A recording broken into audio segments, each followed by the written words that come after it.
Welcome to Your Biz, Your Rules, the podcast for business-minded go-getters hosted by me, your favourite brain and biz coach, Daire Paddy. This is the spot for those of you ready to blend heart and head, woo and do, income and impact, change and chill, and so much more. So grab yourself a cuppa and let's get started. Before we jump into this week's episode, I want to introduce my next guest, the one, the only Shaneil Stewart. Now, if I was going to do the professional podcaster thing and introduce her properly, I would probably say something along the lines of Shaneil is a soul alchemist. She is a business and alignment mentor for all kinds of amazing business owners across the world. She is also the founder of the House of Evolution, where she really helps those business owners to heal, to evolve, to step into success while also really embracing their soul, their spirituality, their sensuality. Because, she works with people who have all of these facets so that they can get everything that they want and more. But because I'm me, because I'm a bit of a mess and I like to put all of my, personal spins on things, I'm going to tell you what Shaneil means to me. Shaneil is the person that I look to when I need a bitch slap, when I need a reminder that I just need to get over myself, get on with the damn thing, get back to work, and remember how exceptional I am. She's the person that I look to when I need that sunburst of inspiration or enthusiasm that I can sort of absorb and use to fuel me throughout the day.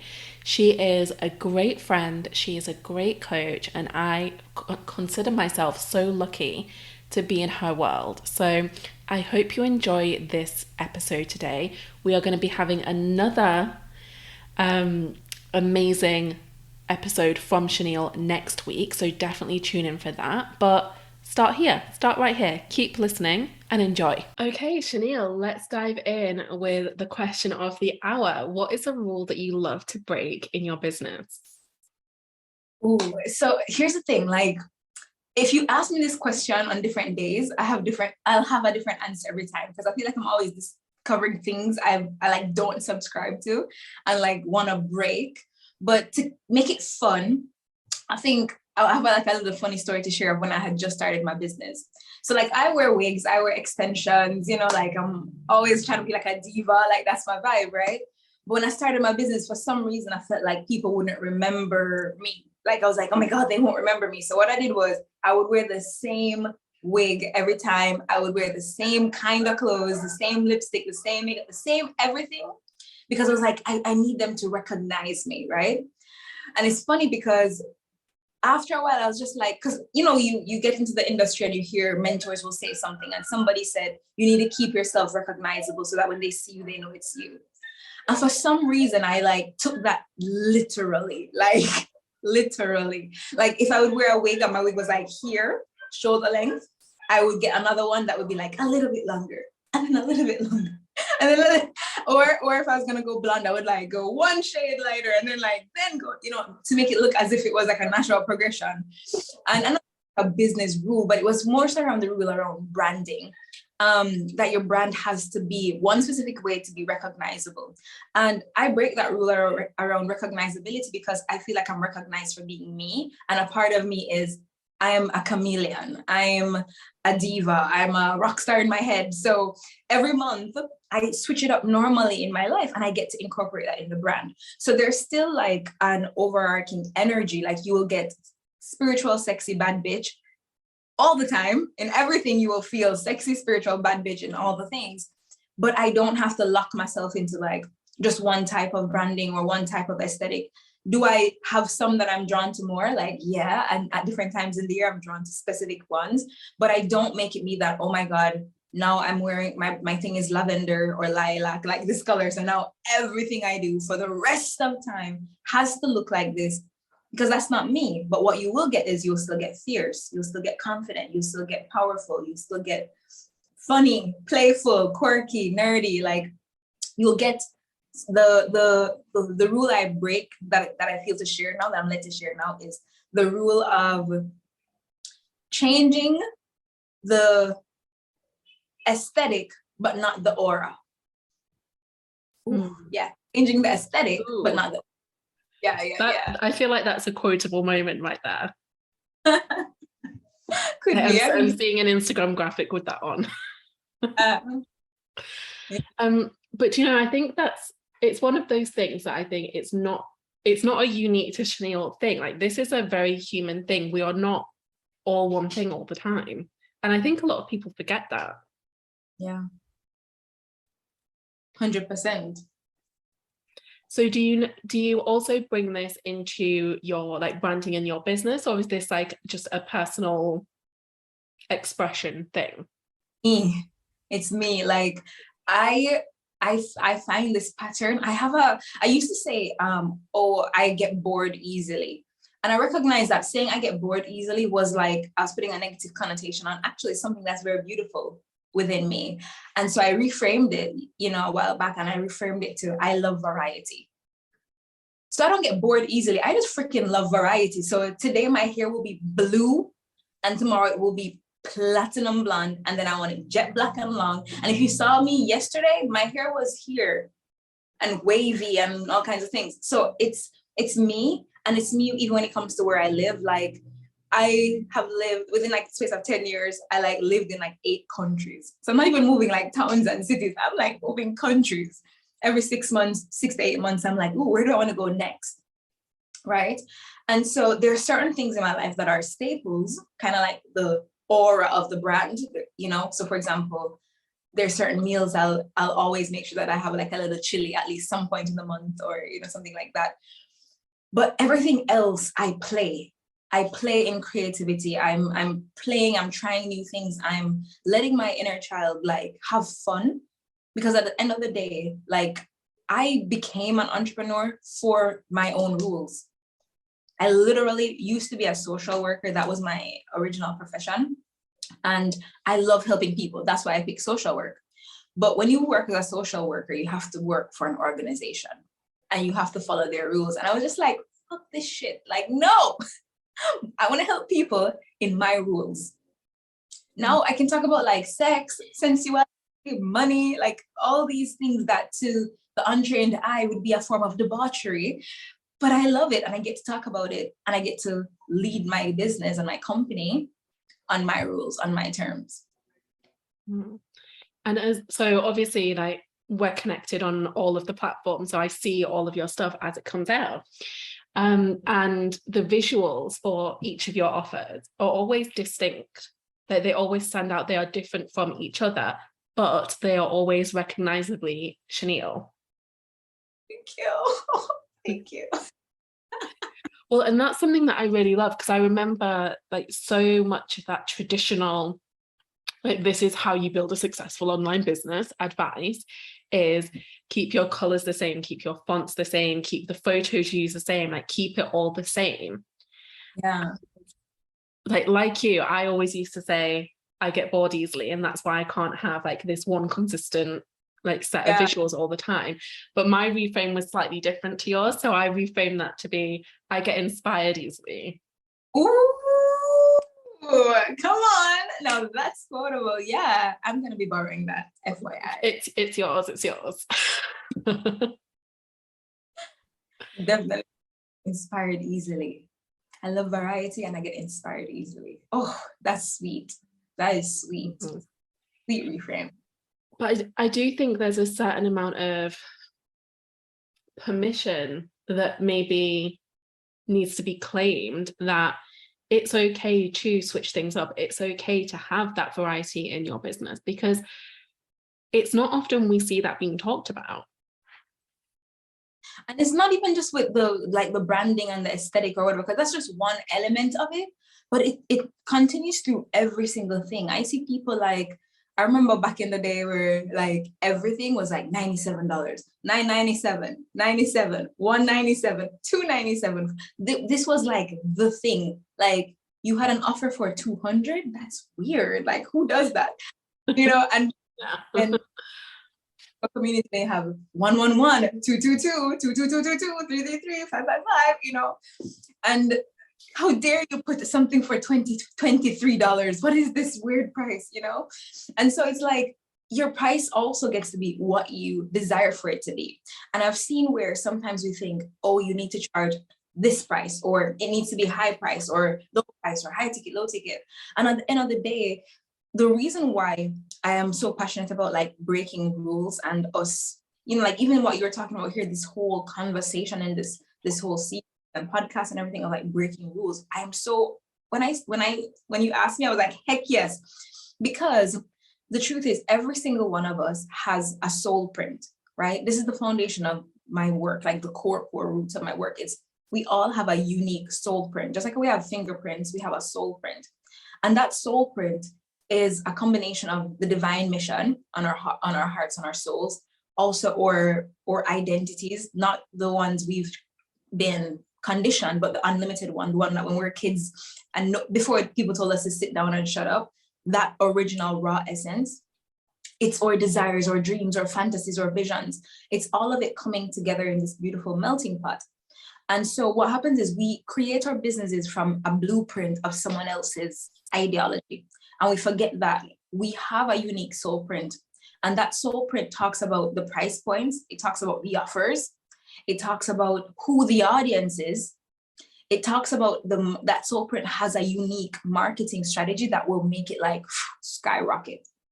And so the sooner we decondition from the, I want to say like the matrix of business of what it needs to look like and lock into that part about the soul print, it gives you permission to be whatever that is for you. For some people, it's like, I'm a hippie. Or for some people, it's like, I am like, you know, like very earthy, you know, like natural colors, like those warm tone colors of earth. And then somebody else is like, I'm very lugs and, you know, and you have like firecrackers. I mean, I'm like, bad bitch flames, like, let's go, you know. And the same one person has different seasons too. And in one season, your soul print may call you to be a little softer, a little more delicate, or a little more playful, a little more quirky. And it's about having a relationship with that soul print mission, so you create the thing in alignment with that. Because not to get woo, but to get woo, like we have soul fam, right? You know this, like you're very woo, so I know you know this. But like, for everybody listening, there are people who have soul contracts with us. Like I have a soul contract with Daire. That's why we're here. If you ever know the story of how Daire and I even came to be in each other's world, that was somebody was divinely inspired to tell Daire something, and then we came together and we literally then bonded over the fact that we're both Aries moons. And like, there's so much there, right? But we were always meant to meet, and we were always meant to go on a part of this journey together. And if I was not living in my soul print and my soul essence, our relationship couldn't continue the same, right? And so as much as we sometimes are afraid that people are going to reject us, the truth is you are going to be rejected. So suck it up. not like suck it up, like work through it, feel the feelings, feel the things, obviously. But we are meant to be rejected by some and accepted by the ones who we're called to be accepted by. And even the ones who reject us, they have a soul contract with us as well to teach us how to be bold enough to walk our path even when it doesn't make sense and it looks ridiculous. So can you imagine how awful it would be if we were like never rejected by the wrong people and we had to have them in our lives forever? Can you imagine? Cringe. Not a vibe. It's not the one. No. Torture, man. So I just want to like go back to when you were talking about sort of deconditioning from like the matrix of traditional business. Why do you think that so many people struggle to take that step from, like, you know, leaving the done thing and following their soul print? Oof. This is simply human mind. The human mind says, I look at Mary Jane. Mary Jane is a millionaire. Clearly, if Mary Jane is a millionaire, I need to be Mary Jane. Not I need to look at what Mary Jane's done and understand the principles of it and apply the principles. No. I need to be Mary Jane. So we see people like, they literally look or sound like their mentors, or everything is the same. And they try to become Mary Jane. But what they're not realizing is that Mary Jane had a divine download. She did the thing, it worked. Every strategy that works, every single strategy was once a divine download. But we're not seeing that, oh, this big successful person, they got a divine download, they followed it, and that's why they're successful. No, we look at the divine download they got and we think that's what we have to do. And we miss completely that deeper element of, oh, they got a divine download. Some dude, literally, if you Google the guy who invented webinars, there was a dude who invented the webinar. He had a divine download that instead of having an in-person seminar, he said, what if I have it on the web? Let's call it a webinar. Ta-da! It was a fucking divine download. And he did it and it worked, right? But the principle of why it worked was he had a divine download that was in alignment with his desire of, I don't want to have to see all these people in person. There must be a way I can like not have to leave my house. I don't want to wear pants today. Like his desire, his essence of his soul, which is, I just want to relax. I just want it to be easier. I don't want to have to logistically try to figure out these people. I wish I could send them a link and then they could just all come and then it would be like a seminar. He invented that because his soul print wanted a space to just do the thing, and his human his desire was for that level of flexibility. But he created something that revolutionized the world. And it doesn't mean that we don't do webinars now because it wasn't for a divine download. The question is, did you get the divine download to do a webinar? Or did you get the divine download to throw a virtual party and like freaking blow people's minds with magic tricks? I think you just touched on something there, that when we take that inspired action that aligns with our goals, it can't just be an action that's aligned with the end goal. It also has to be aligned with the way you want to be, the way you want to feel, because otherwise you will find yourself sort of looking at the other tactics that people use successfully and forcing yourself to do those things, whether or not they are right for you. Yeah. Exactly. And there's a distinction as well, because there are times when we will get a divine download. So we have to, like, this is why the relationship with our soul print, really entangling with our own intuition, is so powerful, because sometimes we get the divine download and then we don't do it because it feels uncomfortable, which is different than this is not aligned. It's, oh my God, this shit is going to stretch me. So we have to also be discerning of, what was the message? Post this thing. Oh, I don't know. I don't think it doesn't feel right. I don't think I should be posting. No, what was the download though? When you channel your quantum self and you entangle with the reality of the you who is in bliss, because you have the outcome and you have an like expansion in your soul. What was the download? So it's like, oh my God, I should say this online. They're gonna hate me.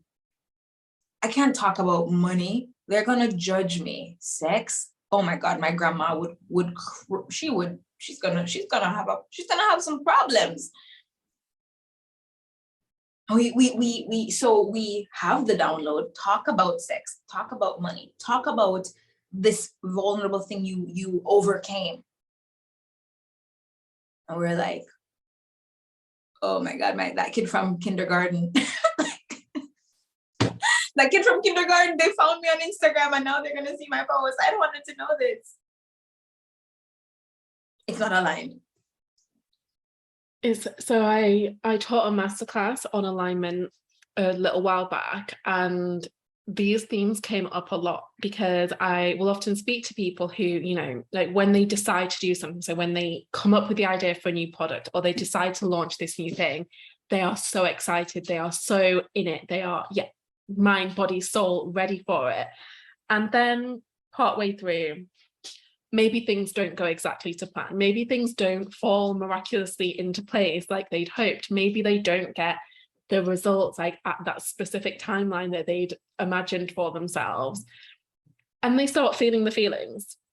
And then those feelings suddenly become this idea of, oh, well, this isn't aligned anymore. This is me following my intuition. It's just not aligned for me to do this. And it's such a sneaky little mind monkey. And I think we can get overcome by a lot of these when we do a lot of personal development work and we become comfortable with these terms like intuition, like alignment, because suddenly we have these new excuses to stop us from doing the thing. Exactly. And I think this is why it's important to have support, whether that's, like a biz bestie or mentorship or something like that reminds you of the mission, but you have to know the mission. So one of the things I try to do as I'm a human, so I still have my inner little mind monkey come up too. But one of the things I do is every morning, while my brain is still in an alpha wave state, I'm waking up, I'm in that, that very open to suggestion place.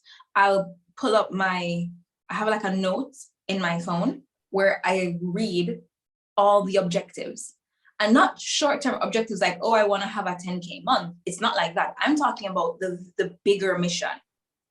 I'm talking about, I'm in this for the long haul. Like, where do I see myself in 15 years?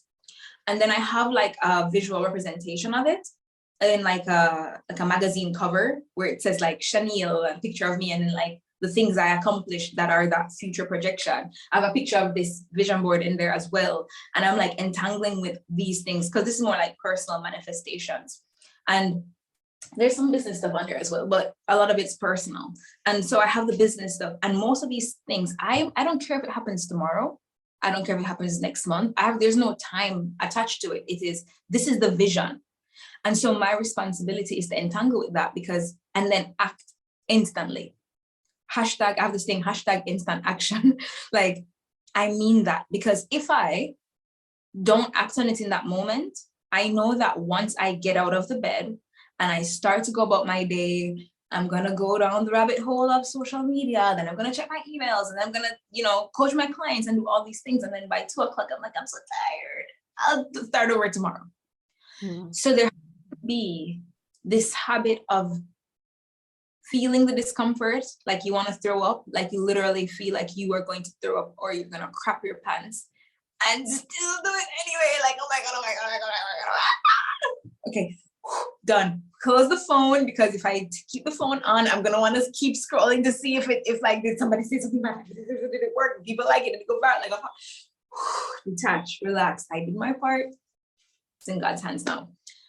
So it's like, we can do it alone. So this is why mentorship and like biz besties or mastermind sisters, that's important. But then it's also important that we have a routine, because our mind likes to just go by the path of least resistance. So if we make habits that serve what we want, but the bigger picture, like, I don't look at any one post or any one masterclass or any one launch or any one course as a thing, because it's a snowball adding on to another snowball, adding on to another snowball. And before you know it, you have a snowflake, adding on to another snowflake. Before you know it, you have a snowball. Before you know it, there's a freaking avalanche. I'm just a tiny little snowflake every day, knowing that as I keep going with this momentum, I'm going down the hill, I'm going faster. Now I'm a ball. Oh my God, I'm rolling. Now I'm a freaking avalanche. I'm a force of nature. I don't know when I'll get there.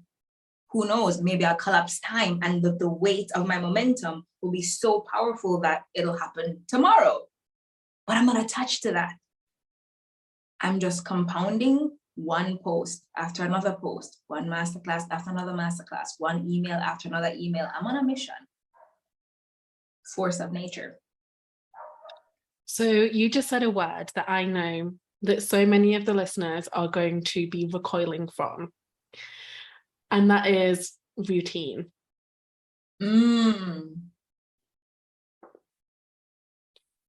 Let's talk about routine. Let's talk. What do you want to know? So it's you know how some words are just coded with meanings, like you can say a word and people will instantly have an image, they'll instantly have a feeling.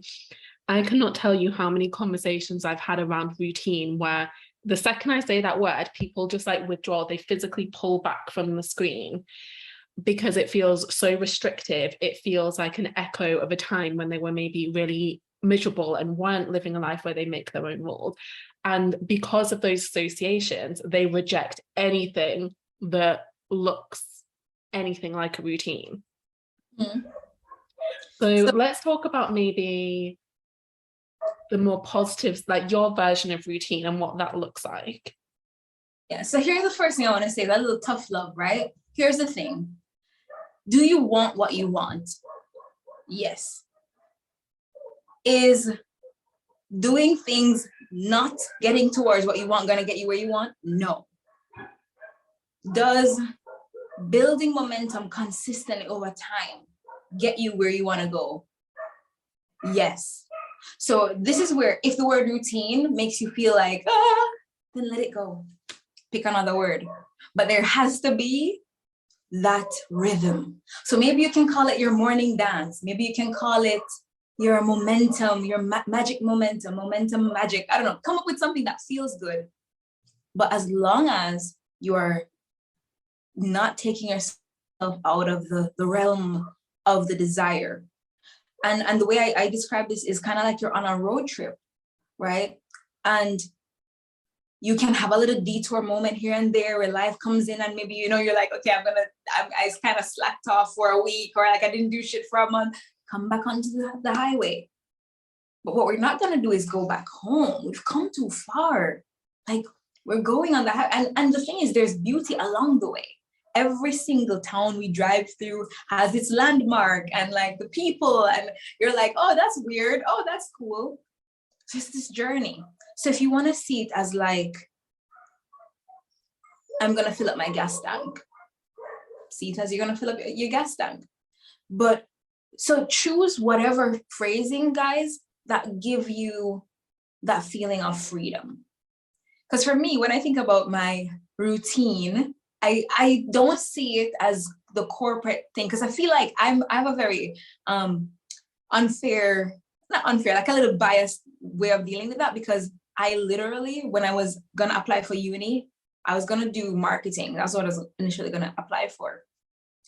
And the day I was gonna submit my application, this was what, 15, this was a long time ago.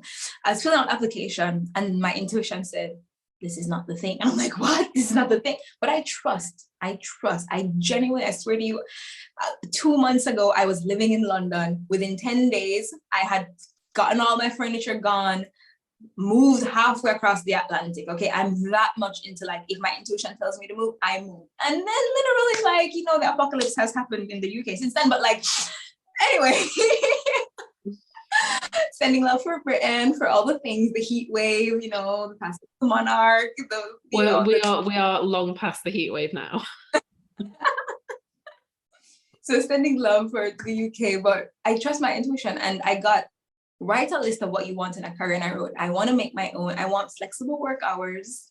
I want to wear what I want to wear. I want to be able to help people. Funnily enough, that's what I do now, but social work in Jamaica at the time was the closest thing to that.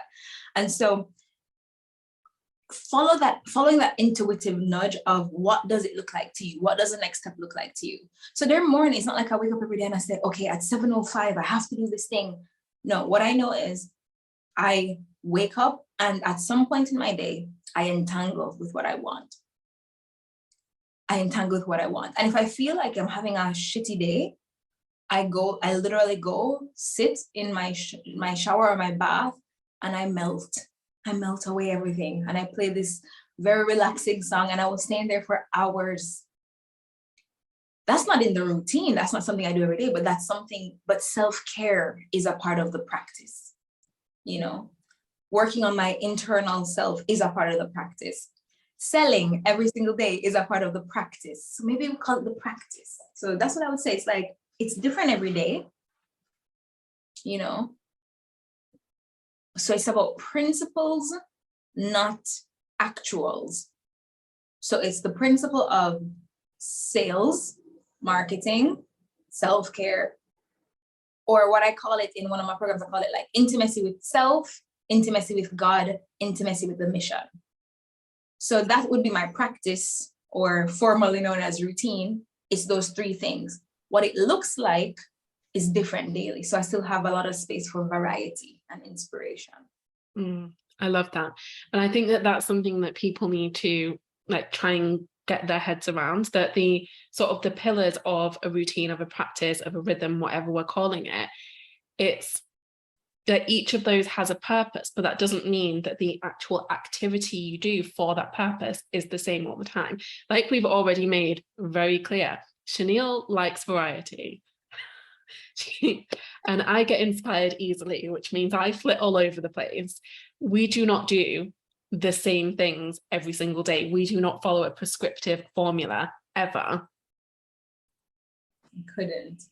It would suck the soul. It would literally suck the soul out of me, you know? So it's like the principles are the through line. That's basically like what we'd be saying here. It's the principles or the pillars. You know, like what this is the vision you're building, this is the life you're building, like a stool or a chair or a table, and what are the legs that it stands on? You know, what you do at the table might be different. You might eat there, you might write a book there, write a book, you know, you might host a masterclass, you might do whatever you want to do at the table. But the principles that hold it up are whatever you want your core values to be. Love that. So much juicy stuff. So if everyone has been paying attention, we've basically just fixed your life for you. This is exactly what you need to do, and business will just start flowing a lot more easily. Business, life, love, everything. You literally, we fixed your entire existence right there. You're welcome. You're welcome. So to wrap up, I would love to ask, what is a book that has changed the way you think? Oof, easy one. So The Game of Life by Florence Scovel Shinn is what I call my second Bible. Like I will sleep to that book playing in the background, running into my subconscious. There are days when I am like pissed off, or I'm having a human moment, or I feel sad or anxious or whatever. And I'm just like, where's Auntie Florence? Like, come on, Florence. And I'm just like hitting play. Like I've listened to that book 1,000,001 times. And when I go anywhere, unless I'm carrying a really tiny bag, it is in my presence. I am that committed to this book. It is in my presence, because every time I hear it, I hear something different. I'm a different person every time, so I hear something different. I'm like, I've been listening, reading this book, knowing this book since 2014. It's 2022, right? 8 years, one book. But every time I listen to it, I hear something different. Like I remember the day when there's a line in it that says, how long will we remain in the dark? And she says, you will remain in the dark until you can see in the dark. Yeah, remain in the dark until you can see in the dark. I heard that 1,000,000 times. But one day I was in the dark and I literally felt like, this doesn't make sense. This is the worst thing that could ever happen. This is crap. And then I heard Florence.